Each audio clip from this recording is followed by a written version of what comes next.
Hello, everybody. This is Pramod Nair, Department of English, the University of Hyderabad, and this week's module looks at post-human subjects, ethics, politics, and other related topics.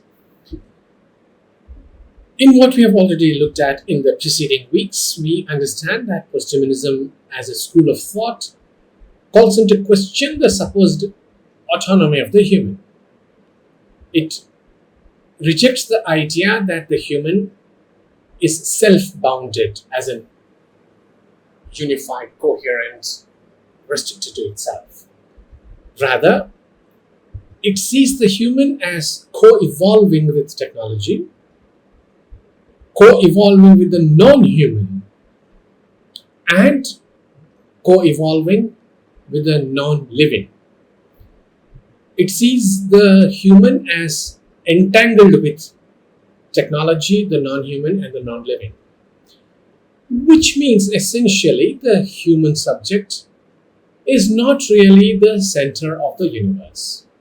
So, as we have mentioned and reiterated several times in the previous weeks, the human subject not being at the center of the universe means that the human has been de-centered. What is post-human subjectivity in that case? Post-human subjectivity is not solely located within the human form, within the human person. Post-human subjectivity is rhizomatic. It's networked, interlinked with other humans, interlinked with the non-humans, and interlinked with the non-living. So we have a notion of the human as distributed in its subjectivity, not packed into one particular body or form, packed into one specific unit which we identify as the human.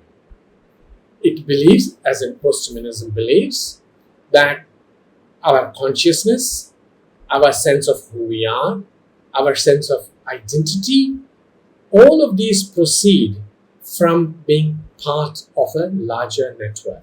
Hence the term rhizomatic, spreading like a rhizome, like grass. Grass, as you know, spreads like this. Rather than growing like this, it spreads laterally on the ground. And grasses are rhizomatic, are rhizomes. The term, of course, becomes popular with Deleuze and Guattari's work on this, but we'll set that aside for now.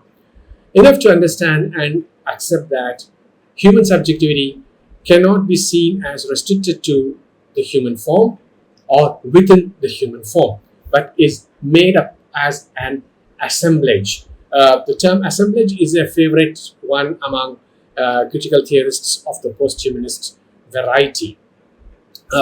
Like rhizomes and rhizomatic, it seems to indicate a collection rather than a unity. It's a coming together of various things. Why am I spending so much time on this? It's because this is a radical view of the human. Now, there are, of course, critics and scholars who, especially within philosophy, who note that this way of thinking has always been there in certain traditions, in philosophy, in certain cultures of the world, like the indigenous and aboriginals and Asian cultures, where humans have been represented, seen, and thought of as connected to other forms of life and adapting to and living with, becoming with, another famous posthumanist phrase, in the non-human as well. So posthuman subjectivity is rhizomatic. Subjectivity itself, defined by Rossi Braidotti, is a collective assemblage that encompasses human and non-human actors, technological mediation, animals, plants, and the planet as a whole. This is an important definition. It's one that circulates most widely. Subjectivity is a collective assemblage that encompasses human and non-human actors, technological mediation, animals, plants, and the planet as a whole. If you pay attention to Braidotti's comment, what she's saying is the human being as a self, as an identity is who he or she is through multiplicities, and hence the term assemblage of the coming together of, and you might want to take a look at that list: human and non-human actors, technological mediation, animals, plants, and the planet as a whole. How does that work? By being connected to several creatures, several life forms, several objects, the human becomes a part of the planet as much as the planet becomes a part of the human. It has interesting consequences, and you can see here already a trajectory that will take us into environmentalism. And we have already looked at the intersection of post-humanist thought with environmentalist thinking and environmentalist activism. So it's important to understand here that Braidotti, like several others, is refusing to say or perceive the human as determining the rest of the world.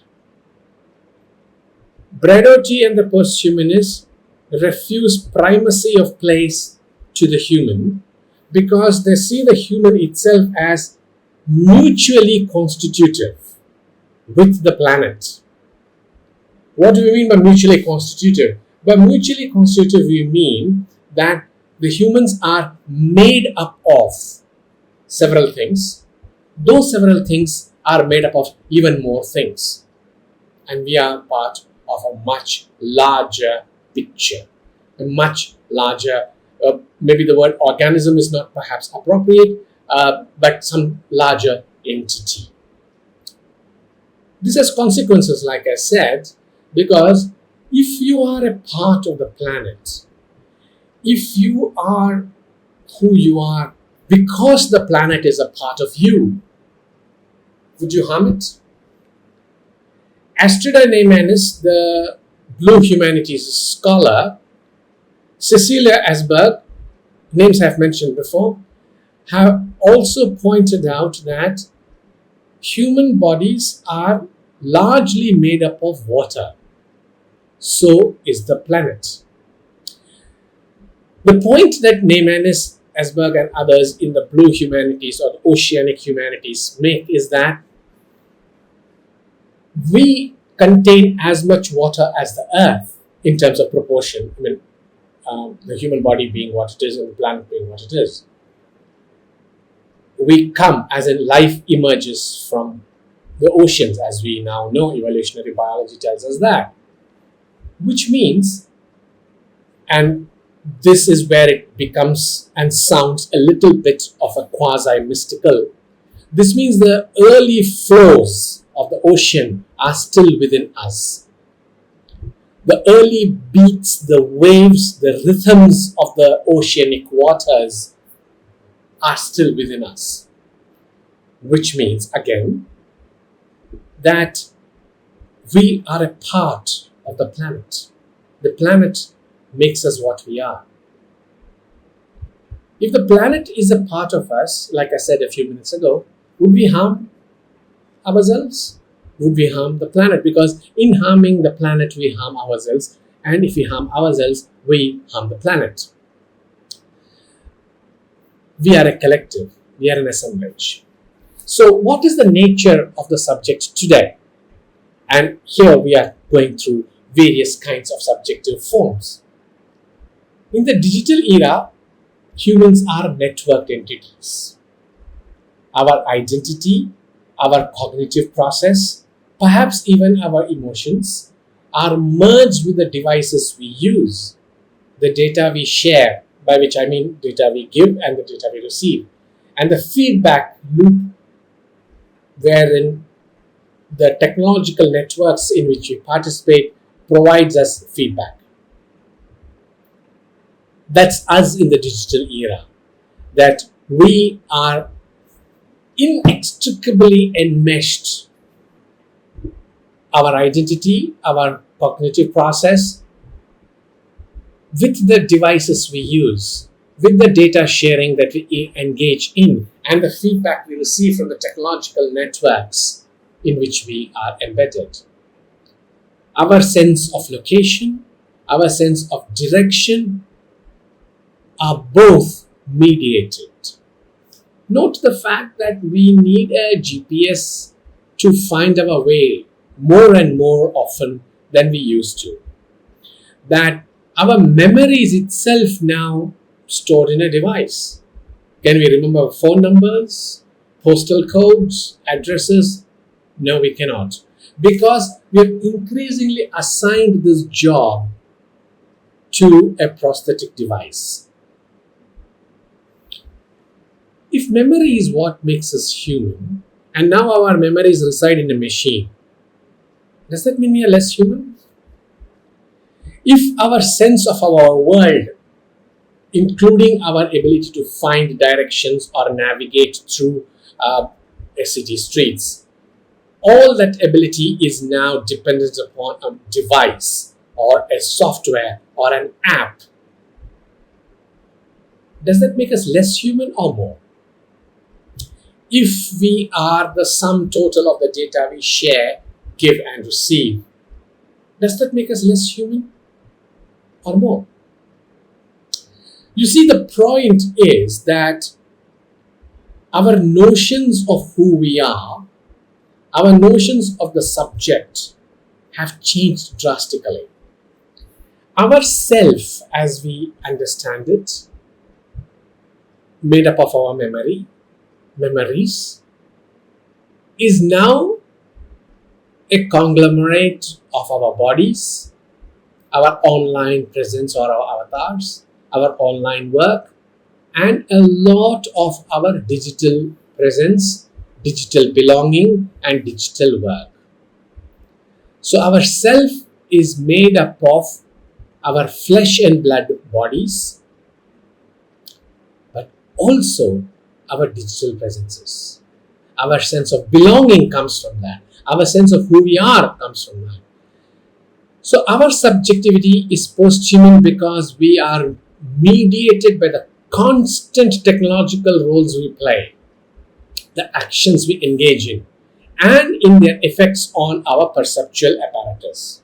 Like I said, our sense of direction, our sense of our ability to move and navigate through spaces is now, we look at our device, okay, that's how we go. So this is how, turn left, turn right. We have no clue as to how much of our perceptual cognitive processes have been altered by our extreme dependence on this. I'm not making a moral judgment on this. It's entirely up to you people to think about this. But ask yourself this: how much of our innate ability to navigate through traffic, to find directions, look for landmarks, has been transmitted to and dependent upon the device? Turn left. Where is left? Oh, left. Okay. Then turn right. Okay, turn right. It's the device that tells us. If you ask earlier generations of people, they'll tell you that even without a device, they had a sense of direction.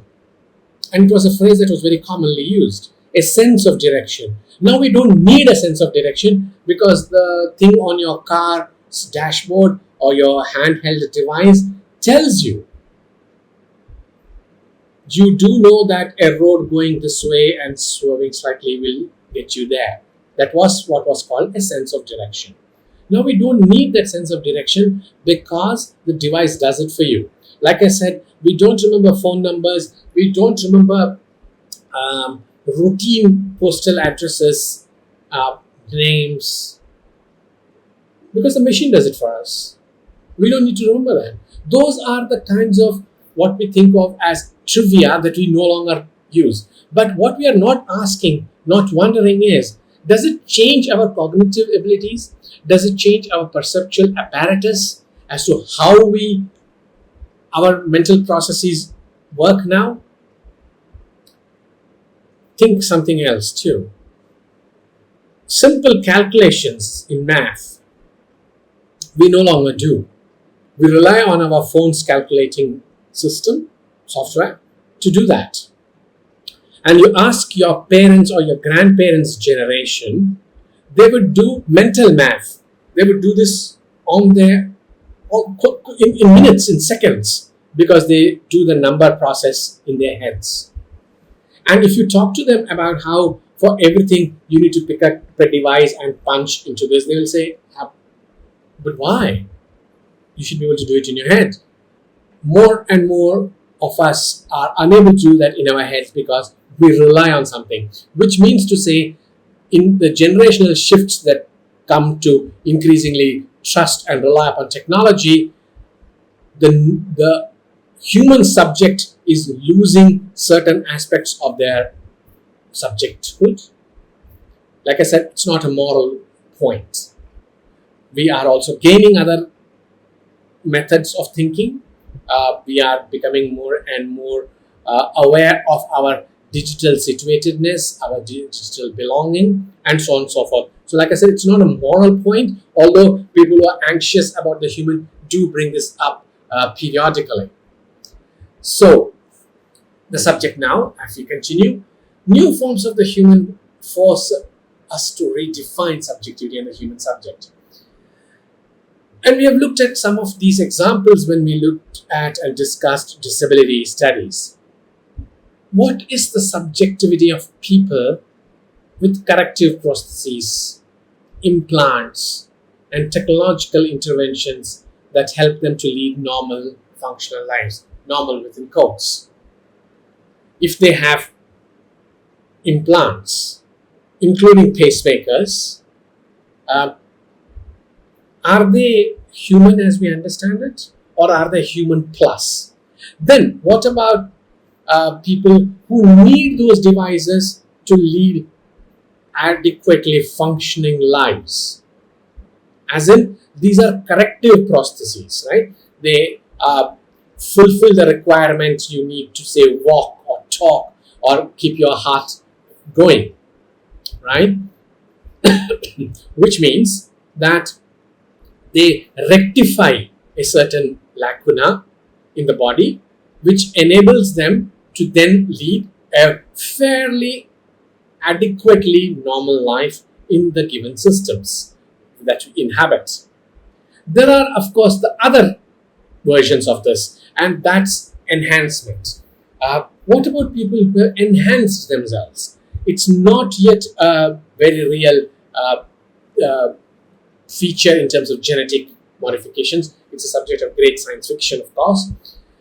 So, on the one hand, there are people who require corrective prosthesis, and then there are people who have enhanced abilities due to those prostheses and other inventions, other interventions. You must have read recently, in the last week or so, it happened in early May, about the Neuralink, where a quadriplegic with a computer chip has been able to do a lot more with his body because of that chip.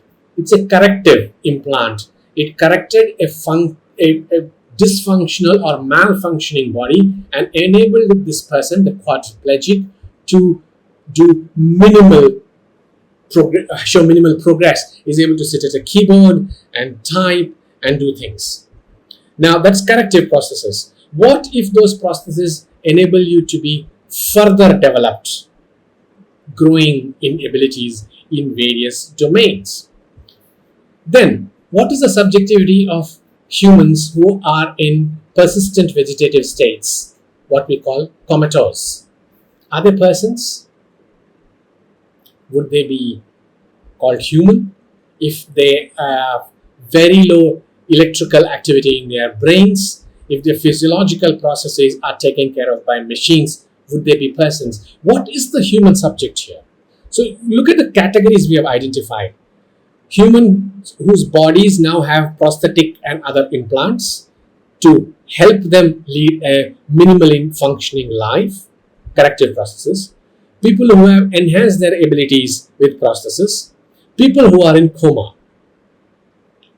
Various kinds of human subjects. How human are they? If the human subject is defined as autonomous, then are these persons autonomous? Big question, isn't it? And it's something to keep in mind. Further, we now know that we coexist with various forms of non-human life, right, including the bacteria in our stomach, and we have referred to this before. But our agriculture, on which we depend, because that's where your food comes from, our agriculture depends on various non-human life forms, including fungi, earthworms, and other plant and bacterial forms of life. The soil, the air, the water that we require, on which we rely, contain chemicals and non-human life forms. Again, human existence therefore depends on these. So for the fertility of the soil, you need your earthworms and your microbes that keep the soil fertile. You need things that clean the water by taking away the toxins. They clean the air by taking away the toxins. And of course, the bacteria in our stomach that help to digest the food. So the recognition that human existence is dependent upon other life forms and even the non-living calls into question what we mean by the human subject. Are we just one, or are we more? Are we unitary, single, coherent, or are we made up of multiples? We now know that our bodies and the body's life processes depend on various chemicals, enzymes, hormones, the glandular secretions, the neurotransmitters, the calcium that makes up our bones and teeth. So the human body's life process or processes depend on the non-living chemicals. Our bodies share more with the oceans and the seas because the human body is made principally of water. And I've cited both Astrid Neymanis and Cecilia Asberg on this, about the primal conditions of the human form, which is aqua, which is water. The human body and its various processes depend therefore on inanimate matter. Inanimate matter constitutes our bodily matter. Think of the irony of this. Inanimate matter makes up the animate matter. That we are alive because of the non-living within us, because of the chemical constituents within us. That surely constitutes irony of a very large kind, doesn't it? Human subjectivity then is intersubjective. It is aware of the self as expanding outward. Remember the term I used, rhizomatic. The self expands outwards towards other objects, towards other material matter. Christine Daigle refers to and employs the term transjective, which is a being constituted by its dynamic, subjective and material entanglements, and it emerges from this flux, which is to say basically the human body is transjective in the sense that it's the result of material as in matter and dynamic entanglements with other forms and other processes, which means the human subject is linked to other materials, the human subject depends on other materials, and that ought to give us pause for thought. Does it mean then that the human is also ethically linked to others? Does it mean that we are subjectively, materially part of a collective? If we are part of a collective, and you'll remember the point I made earlier about the planet, if we are alive, if we are constituted by the planet, would we harm the planet? If we are part of a collective, if we are kept alive because of the collective, would we harm the collective? Which means our redefinitions of the human subject call for a redefinition of what subjectivity itself is, because subjectivity is distributed, is a result of a rhizomatic network, is mutually constitutive with other life forms, including the non-human and the non-living. And therefore, does it entail a certain ethical relationship with the world. Posthumanist theories of subjectivity are focused on this particular question. Does it entail a different, not just subjectivity, but a different relationship with the world? Thank you.